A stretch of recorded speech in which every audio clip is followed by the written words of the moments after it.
Google keeps winning each week in AI. Yeah, they had their mega viral Nano Banana release, but they had two other AI updates that slipped under the radar that I think are going to be just as impactful.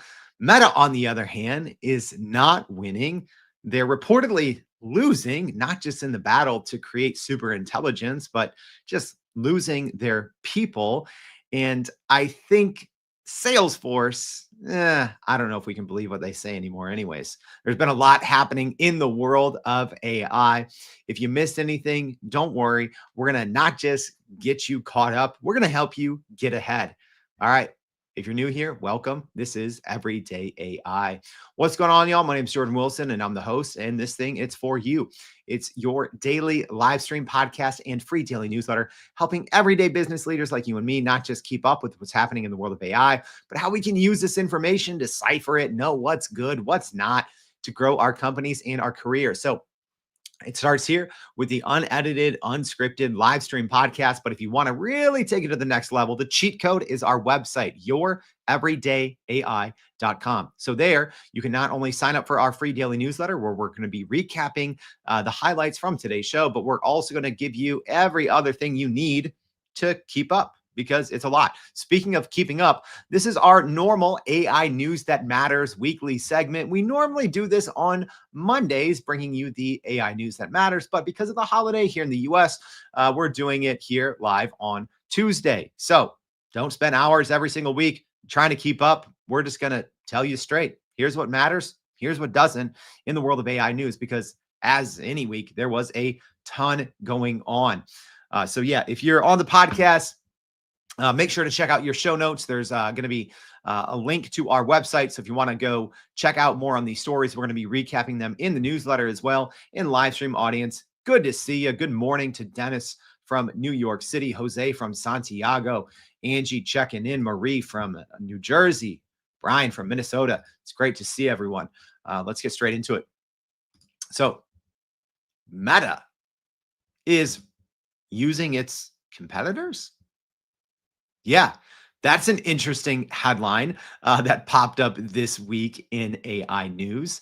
So, according to the information, Meta is exploring integrating Google's Gemini and maybe even OpenAI's models into its Meta AI assistant to deliver better text-based answers to user search questions. Yeah, so even though Meta is spending reportedly billions of dollars on AI talent, the latest report from the information is saying they might just have to use their competitors' models anyways. So, Meta leaders at the Meta Superintelligence Lab, or MSL, have, according to the reports, been discussing plugging in external models from their competitors as a near-term strategy to raise response quality, while Meta continues improving its in-house Llama models in the long run. So, a Meta spokesperson said the company is taking in all of the above approach that combines partnerships with building its own systems, signaling a pragmatic focus on speed and performance, not just their own homegrown tech. So the information also reports that Meta already gives employees access to Anthropic's models for an internal coding assistant, showing the company is actively mixing providers where it sees advantages.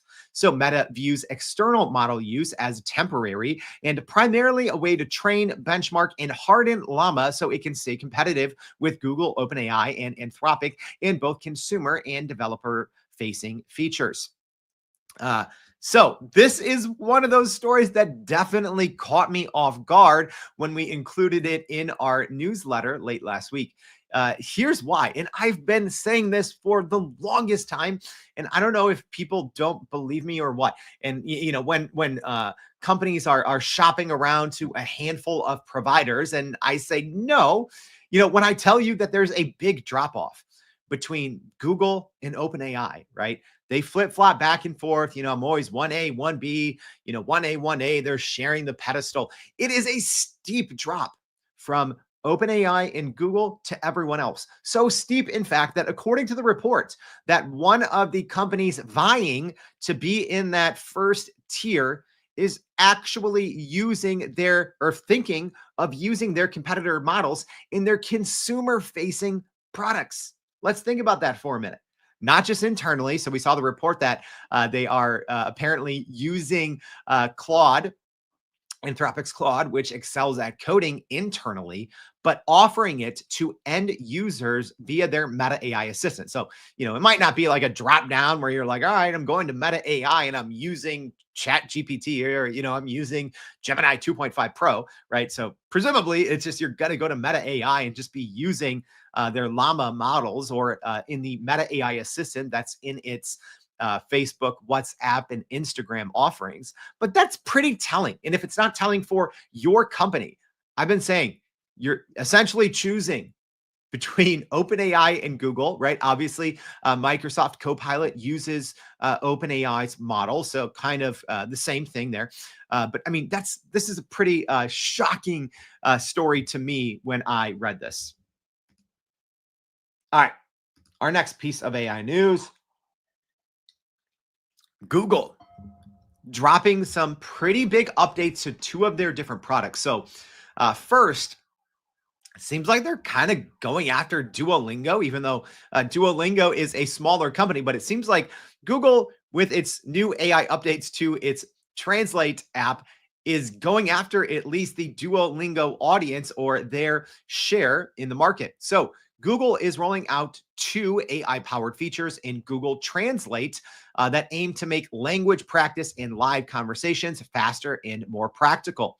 So the headline change is AI generated practice sessions inside the Google Translate app now adapt to your skill level, basic, intermediate, or advanced, and let you choose to practice listening or speaking on demand.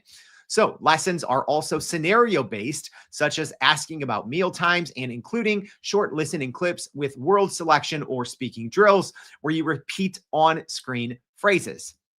So right now, this feature is in beta on iOS and Android apps and invites you to share your motivation for learning to tailor your session content. So, there's a just starting level that is planned but is not yet available. So Google says it's worked with learning experts in current research and language acquisition, positioning this as a free, lightweight practice option that is definitely going to cut into Duolingo's casual use territory. So, if I'm being honest here, I'm kind of shocked that it's taken this long.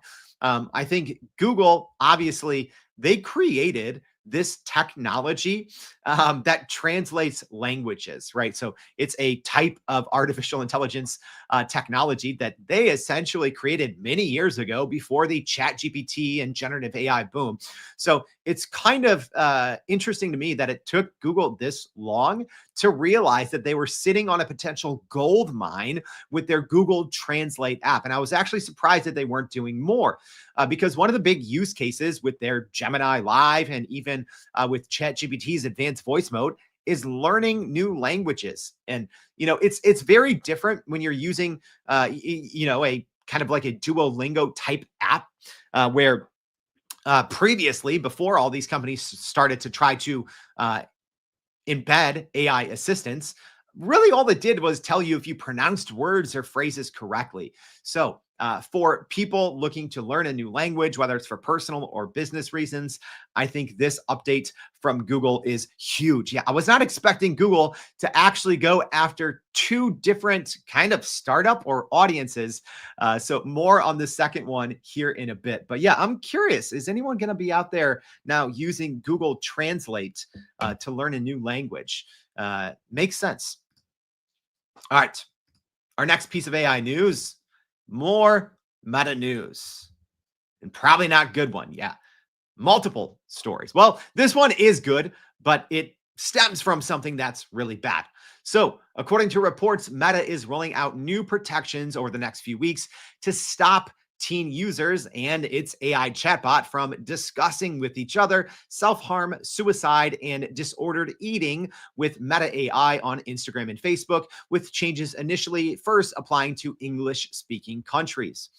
So the company says it has added guardrails that train its AI not to engage with teens on these topics and to redirect them to expert resources, aiming to prevent harmful coaching or guidance. And if you're wondering, like, okay, what is this update to?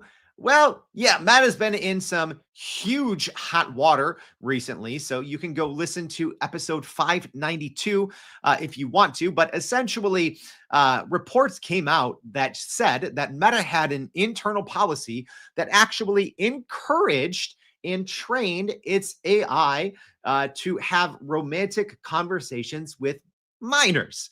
Yes, that's enough to make you throw up in your stomach. But now, after a ridiculous amount of public backlash, apparently Meta is working to remedy some of these disgusting things that it had baked into its AI assistant. So, Meta will also reportedly temporarily block teens from accessing user made chatbot characters that could host inappropriate or sexualized conversations, limiting them to a select group of vetted AI characters for now.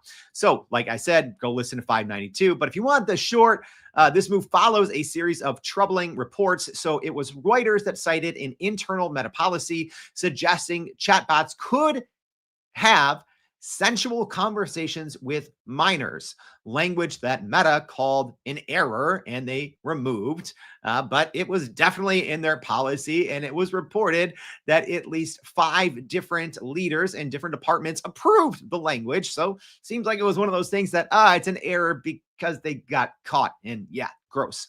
And lawmakers are also watching this closely. So, U.S. Senator Josh Hawley has announced plans to investigate Meta's handling of teen interactions.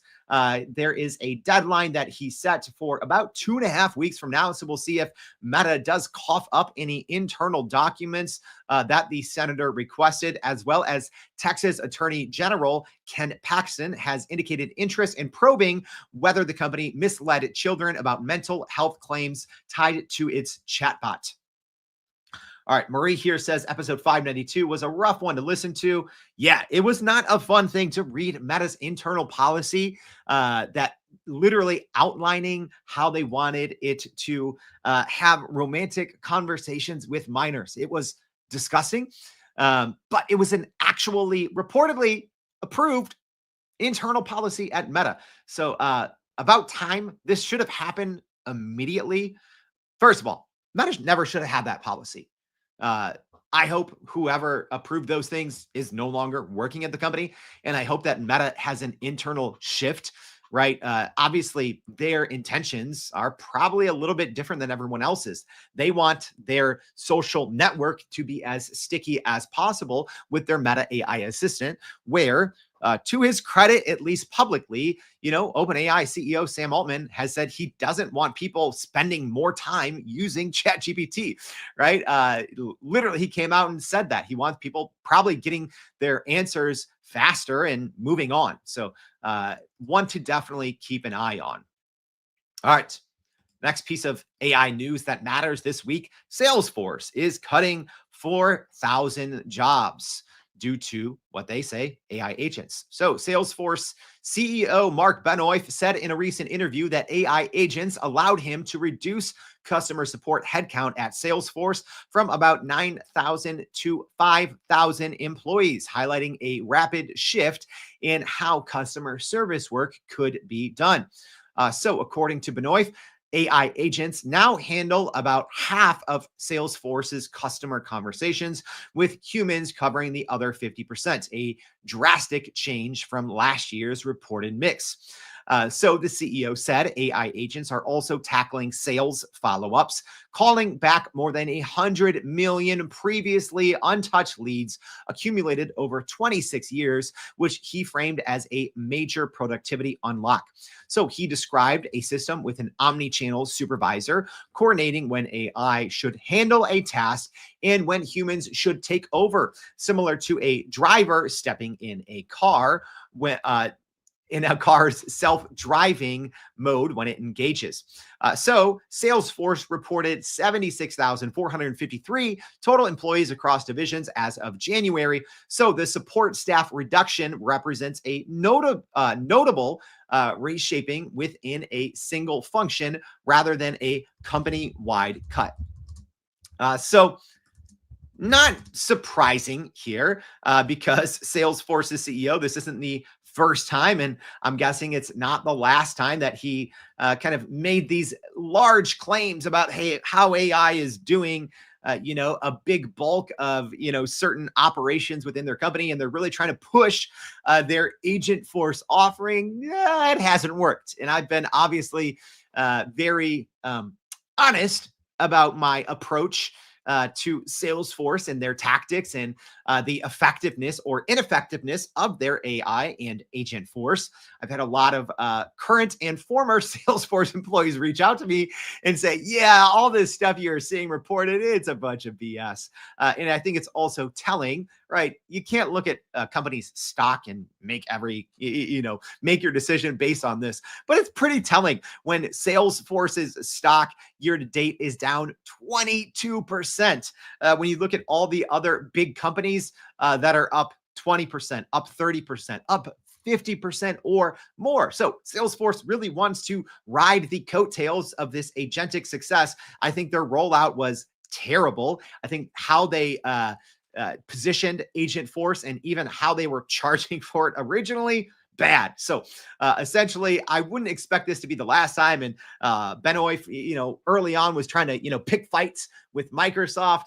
Probably not a good idea, right? Really trying to insert Salesforce and Agent Force into the conversation as a major player in the agentic AI race hasn't worked yet. Here, another attempt. I think this is one of those things, when a big CEO says, "Oh, we use AI to cut, customer service, thousands or hundreds of jobs." I think what they're trying to say is, okay, use our product, right? Nah, I don't know.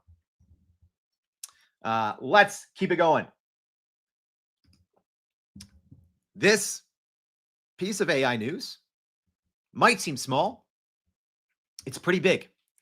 It's for developers, but I think ultimately it's going to impact everyone. So OpenAI announced the general availability of its real-time API alongside GPT Real-Time, a faster, more accurate speech-to-speech model aimed at production-grade voice agents. So the real-time API now supports remote MCP servers, model context protocol, image inputs, and session initiation protocol for phone calling, enabling developers to plug voice agents into existing tools in telephone systems with less custom wiring.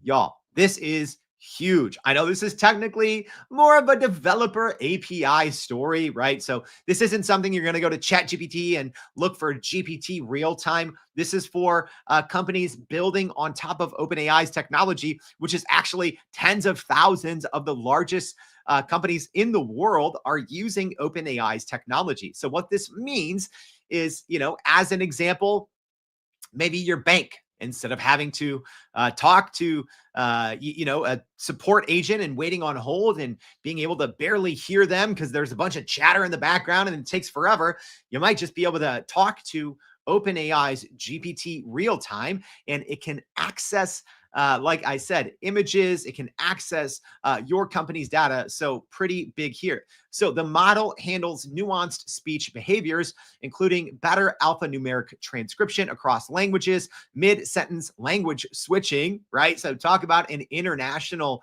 impact, and also tone control. And it also debuted 2 new voices, Cedar and Martin, that are exclusive to the real-time API. So unlike traditional stitching of separate speech to text and text to speech systems, the real time API runs a single model pipeline, which OpenAI says reduces latency and preserves conversational nuance. So, what that means is a lot of these previous historically, right? And I say historically very loosely, right? Over the last year or two, when we've seen a lot of these kind of AI voice models, it's actually doing a lot under the hood. So it would first kind of transcribe the audio to text, and then it would kind of think in text, and it would transmit it and respond back in voice. So instead, this is a strictly voice to voice. So it is, think of it, instead of having to make multiple passes in order for the model to work, now it doesn't. So this is a pretty big deal for even non-developers and non-technical people, because we're going to start to see more realistic, more neural sounding AI agents, right? I've actually called a couple places here in Chicago, and I'm like, wait, this is an AI agent, right? Answering the phone. They've been really bad, right? Because I think they're using the older technology. So with this new technology, I do think it's going to be a pretty big step up in not just quality, but also ultimately usefulness to the end user. And I do think, speaking of what Salesforce's CEO just said, I do think that customer service is going to be one of those areas that is going to get disrupted by this technology. But I don't think the technology has been up to snuff. I do think Gemini's models are very impressive. So we'll have to see if this new real-time API, GPT real-time from OpenAI, exceeds the quality and the response time from Gemini's model, which is one of the top in the world right now. All right, let's keep it going. Our next piece of AI news. Yeah, more cracks in Meta's AI partnerships. So, according to TechCrunch, Meta's $14.3 billion investment in Scale AI in June isn't looking the best. So, Meta did invest in Acqui-hired Scale AI CEO to run their Meta AI division for $14.3 billion, as well as a 49% equity stake in Scale AI. But just months later, it's seemingly starting to kind of fall apart. So, according to TechCrunch, they said that Ruben Meyer, Scale's AI and former SVP of Gen AI product and operations, who joined Meta with Alexander Wang, the former Scale AI CEO, and now who's leading Meta's AI efforts. So, they're saying that Ruben Meyer just left Meta roughly after only 2 months, and that Meyer told TechCrunch he was part of the core TBD labs. So that is one of the new 4 divisions of Meta's super intelligence labs. So he said that he was part of the core TBD labs from day one and is leaving for a personal matter. So it's pretty interesting. We're seeing a lot of reports. A lot of these people that were getting million, 10 million, reported $100 million contracts are apparently leaving Meta after only weeks or months at the company. So despite the investment, 5 different sources told TechCrunch that Meta's TBD Labs is actively using other data labeling vendors as well. So that was one of the big reasons reportedly why Meta did acqui-hire Scale AI, was for their data labeling technology to improve the quality of their large language models. But 5 different sources said that Meta's TBD Labs is using Scale AI's competitors in Surge and Merker, and some researchers view Scale AI's data quality as lower than competitors' offerings. And Meta did dispute any quality issues. So a lot of news from Meta this week. So not only are they reportedly looking at potentially offering either Google, Gemini, or OpenAI's models to their consumers via their Meta AI chatbot, but even internally, their big multi-billion-dollar acquisition of Scale AI apparently isn't going as well as it should have. So, according to the report, Scale AI has been shifting from a crowdsourced, low-cost workforce to recruiting high-paid domain experts via its Outlier platform, But competitors like Surge and Mercer originally built around expert talent from the start and have been growing more quickly. So inside Meta, multiple sources described rising turbulence. New hires from OpenAI and Scale are frustrated by big company bureaucracy, and parts of Meta's previously Gen AI team have seen their scope reduced. So, following a lackluster Llama 4 launch in April, Meta's Mark Zuckerberg accelerated deals, recruited top researchers from OpenAI, Google DeepMind, Anthropic, and others, and also pursued acquisitions like Play AI, Waveform AI, plus a recent partnership with Midjourney. So Meta is also pouring money into infrastructure, announcing multiple US data centers, including a $50 billion Louisiana project named Hyperion. I think that's how it's pronounced, as MSL targets a next generation AI model by year end. So recent departures continue to hit Meta's AI ranks, with MSL researcher Rashab Argwal, product director Chaya Nayak, and research engineer Rohan Varma among those reportedly leaving after those big, NBA type contracts. So a lot of recent questions around Meta's internal workings and questions about their stability and retention despite spending billions of dollars. So we thought that, it seemed like collectively, people thought that, well, Zuckerberg and Meta and team were just going to outspend their way after, Meta's Llama 4 didn't come off that great. Essentially, Zuckerberg went out and spent billions of dollars hiring the top researchers, engineers from every single big company. And it's, if I'm being honest, kind of shocking to see a lot of them leave already after only months or weeks.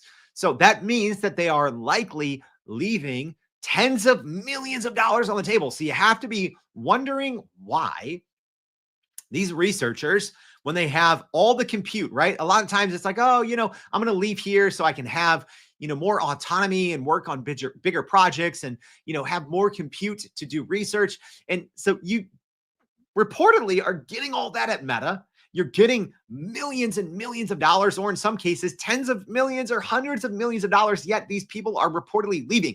So you have to understand or think, why? I'm not sure. I have thoughts on that, but we'll save that for another episode.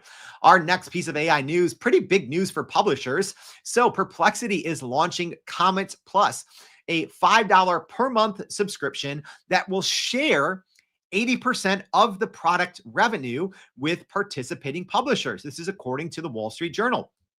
So the new Comet Plus plan aims to pay publishers when Perplexity's AI assistants rely on their articles to answer user questions, addressing both index traffic and new what's called agent traffic from its Comet agent in the Comet browser. So Perplexity says agent traffic includes actions like scanning a user's calendar and suggesting relevant articles. Interactions that typically bypass on-site ads and page visits and aren't covered by many existing publisher deals.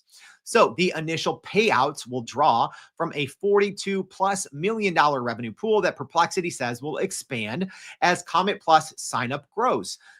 Existing Pro and Max subscribers are automatically contributing. That's an important one. So if you're already paying for a paid Perplexity plan, you will get access to this Comet Plus. You do have to be using the Comet browser. And the portion of your monthly subscription is being automatically contributed because Comet Plus is included in those other paid plans. So publishers receive 80% of Comet Plus revenue, while 20% goes to compute costs for Perplexity. But critics note that 80% of $5 is $4, potentially unlocking broad content access that many outlets currently price at $20 to $30 a month. So essentially, publishers are saying, I don't know if that's going to really be enough in the long run. And Perplexity's current publisher program, which includes Time and Fortune and some other big publishers, shares ad revenue based on traffic that AI summaries might divert.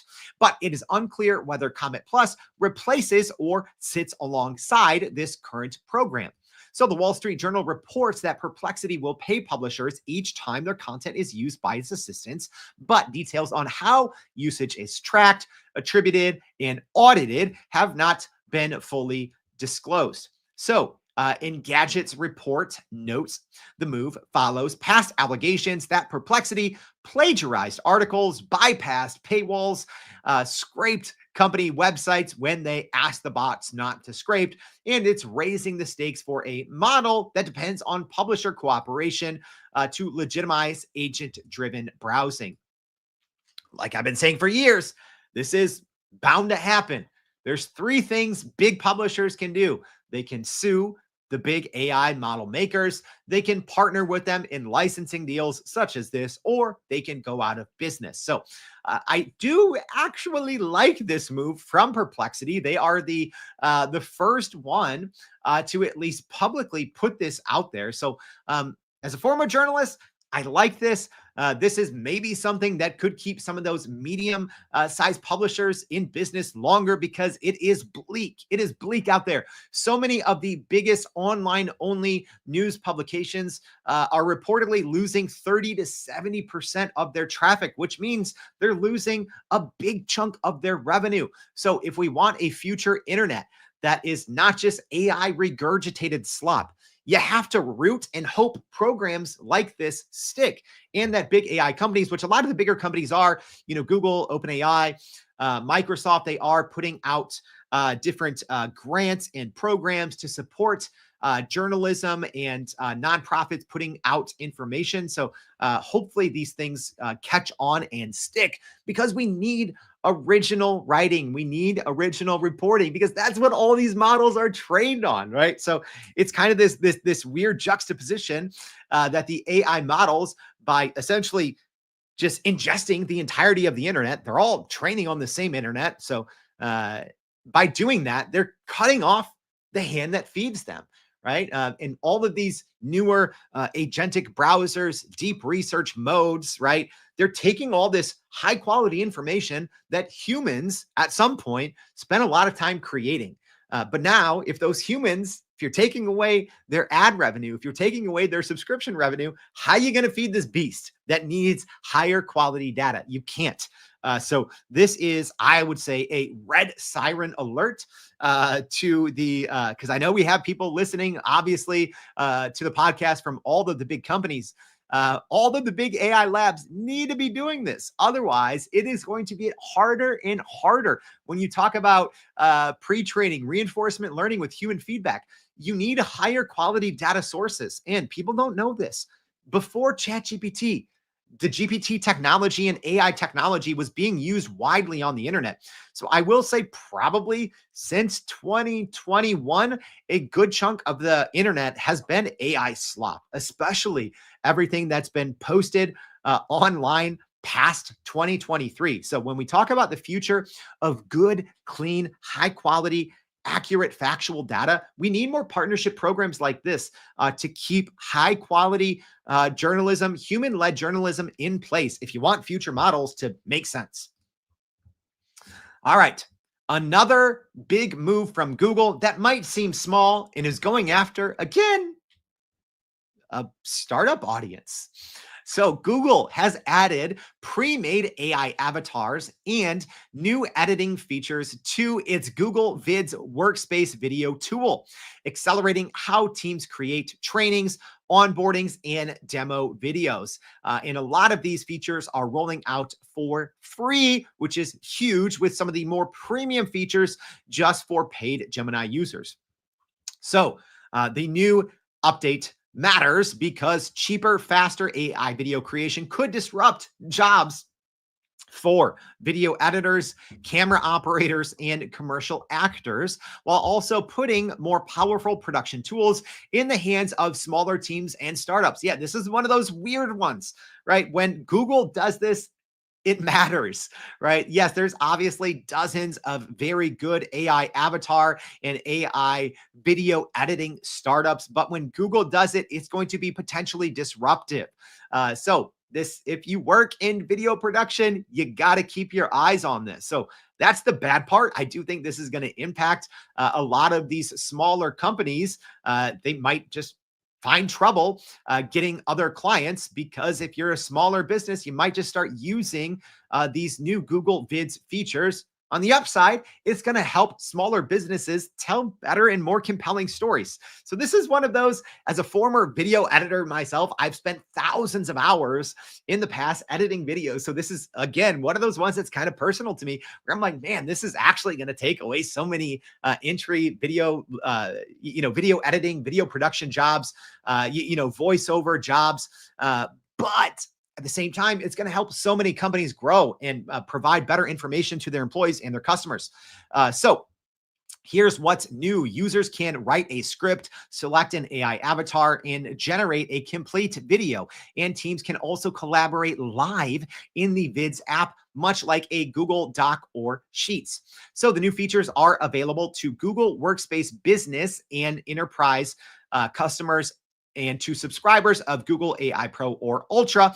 But also a basic non-AI Vids editor is available for free for all users. So some of the more basic features are available for free, but a lot of these more premium ones are only for paid subscribers. So Vids now includes noise cancellation, background options, filters, appearance tweaks, and a transcript trim tool that automatically removes filler words and awkward pauses, cutting the kind of tedious edits that used to take professionals hours. So for those that prefer not to use AI avatars, you can also record yourself and let AI improve the lighting, sound, and pacing. So Google executives said that Vids can fix talking too fast or using too many fillers in a few clicks. So Google says Vids is aimed at teams without agency budgets and larger companies that want fast first drafts before bringing in professional actors or agencies. So pretty big news here. And this one, I mean, it goes after a lot of the AI avatar companies, right? So like HeyGen, some of those, but also companies like Descript. So a lot of these bigger AI startups that have been around for many years that allow you to, upload your videos, your meeting transcripts, and cut it down, right, instantly, and just using a transcript to edit the video as well. So two pretty big moves I wasn't expecting from Google, kind of going after specific startup markets, but going pretty hard, right? Because from what I've seen already, these updates to Google Vids, I think, put it in the top tier versus these companies that have been trying to work and improve their products for multiple years. So it's something you have to pay attention to. All right. Next, AI news. A new study from Stanford finds how AI is cutting into entry-level jobs, but actually boosting senior roles. So the new paper from Stanford finds that since late 2022, entry-level employment has fallen sharply in AI-exposed fields, underscoring how Gen AI adoption is reshaping who gets hired, promoted, or laid off right now. So according to the Stanford economists who put the study together, early career workers in AI-exposed occupations saw a 13% decline in enrollment compared to 2022, compared with more experienced peers in less exposed sectors. So the biggest hits are in software engineering and customer service, where entry-level roles dropped about 20% between late 2022 and July 2025, while employment for older workers in the same jobs actually increased. So overall, workers aged 22 to 25 in the most AI exposed fields experience a 6% employment decline versus a 6 to 9% rise for older workers. So the researchers used payroll data from ADP for the study, covering employers with a combined 25 million workers, allowing precise tracking by age and job title. An unusually robust data set for such a recent technology shift. Also, can we just call out Stanford? Good job. This is how you do a study. You look at 25 million, a pool of millions of people, not MIT that puts out a marketing study by talking to 52 people and going with their vibes. Sorry, I had to put that in there. These, y'all, certain studies are worth paying attention to, certain studies aren't. This is one. Yes, it's a troubling study, but it also shows you kind of this duality of how AI is actually impacting jobs. All right. And our last big piece of AI news for the week, Google has gone bananas and the internet is going bananas for Google's Nano Banana.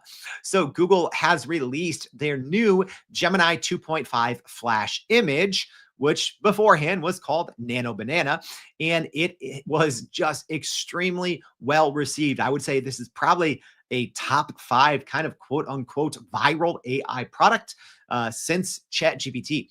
So when you look at the LM Arena, it came in at 170 points over the next best model for its ability to edit and create images with just text. And that is the biggest upgrade ever in terms of points on the LM Arena leaderboard. So, what is this new Gemini 2.5 flash image? Well, number one, that's a mouthful to say. So I do like that Google has already just ran with and updated. Like, because when this came out last week, a lot of people were like, "Oh, you should have just called it Nano Banana." So Google has actually been putting, a little banana icon when you choose it. I believe in AI Studio it says the word Nano Banana now, versus if you just have to be like, okay, is Gemini 2.5 flash image, is that the right one? But here's what's different and what's very impressive about this model. Well, one, it is a multimodal by default, and that is huge because Google does have their other AI image model, Imagine 4, which is extremely incredible and useful. However, this is different because it allows you, because it is multimodal by default and has an understanding, because it's part of Gemini 2.5, it understands how the world works. It understands relationships between objects. So when you are editing in natural language, so you can upload a photo and edit it with your words, right? It's important for it to be multimodal by default. Also, the character consistency off the charts, right? So a lot of people, when the OpenAI GPT-4o image gen kind of went viral, they noticed, okay, well, when I upload a photo of myself, as an example, it always changes certain features, right? I think OpenAI did that by default. They probably did it for safety and guardrails, but Nano Banana didn't, right? They're allowing essentially pinpoint accurate character consistency. So you can upload a photo of yourself and then essentially do whatever you want, right? But keep that character consistency. You can upload, 10 different objects, and then Google's new model can combine them all in one photo, and then you can keep that character consistency throughout. So this is huge, a huge jump in quality and even capabilities just for all creative fields. So pricing and access are structured for scale. So Google AI Studio currently offers about 100 free daily edits for users, while the API usage is extremely cheap at just under 4 cents an image, which is a fraction of what the other AI text to image or AI image editing models charge that are not nearly as powerful. So like I said, some of the standout features of the new Nano Banana Gemini 2.5 flash image is the ability to talk in natural language, character consistency, and just being able to iterate with different images. So, pretty big news. And I think this isn't the last you've heard on this show of Nano Banana. We're probably going to be having a few more episodes covering it. All right. That's not it. There's a whole lot more. Now we're here for the wrap up section of what's new and what's next, because recently there's too much to cover for our big news stories. So here's a quick bullet point rundown of some other noteworthy updates that maybe didn't make our top stories list. All right, here we go. Rapid fire.